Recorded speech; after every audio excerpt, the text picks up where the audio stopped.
Imagine you're in a competition, you're blindfolded and you're told you need to move 1 metre to get to the prize.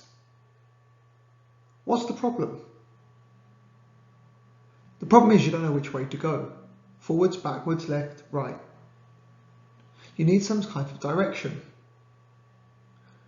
When we're looking at quantities, this is a really good example to show us there are two different types of quantities. In this first example, you know you need to move 1 metre, but you don't know which direction. Is it forward, to the right, down, down and a bit left, or completely left? You've got no idea.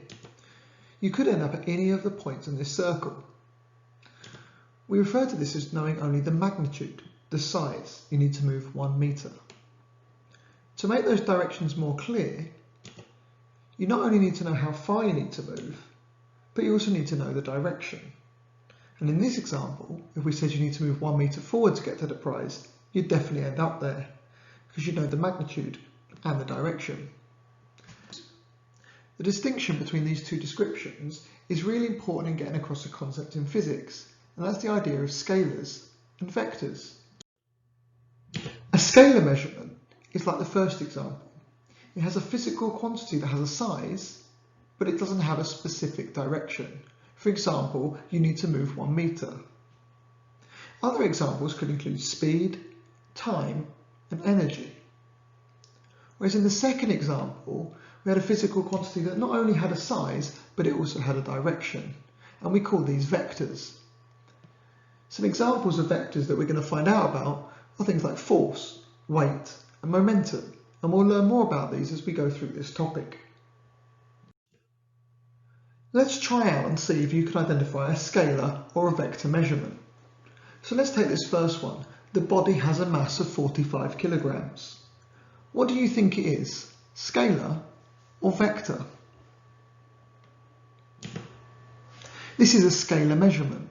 It gives you a quantity, 45 kilograms, but there's no direction. Let's take the second example.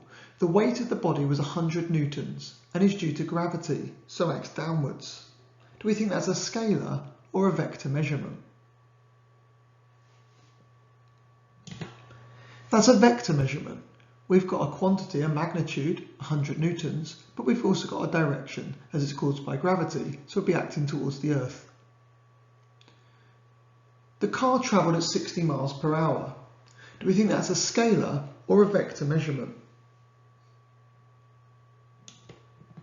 It's a scalar measurement. The car travelled at 60 miles an hour. How could you convert that to a vector measurement? You could convert that to a vector measurement by giving an indication of the direction. The car travelled at 60 miles an hour east, or the car travelled at 60 miles an hour down the road. And finally, the magnetic field lines have a force of 12 newtons and act from the North Pole to the South Pole. Is that a scalar or a vector measurement? It's a vector measurement because again we've got a size, 12 newtons, and we've got a direction from the north to the south. So now we've learnt a little bit about scalars and vectors. We're going to move on in this topic, which is called forces, to think about vectors. So how could we represent a vector quantity? What could we use that can show both a direction and a size? Well, an easy way to represent a vector quantity is using an arrow.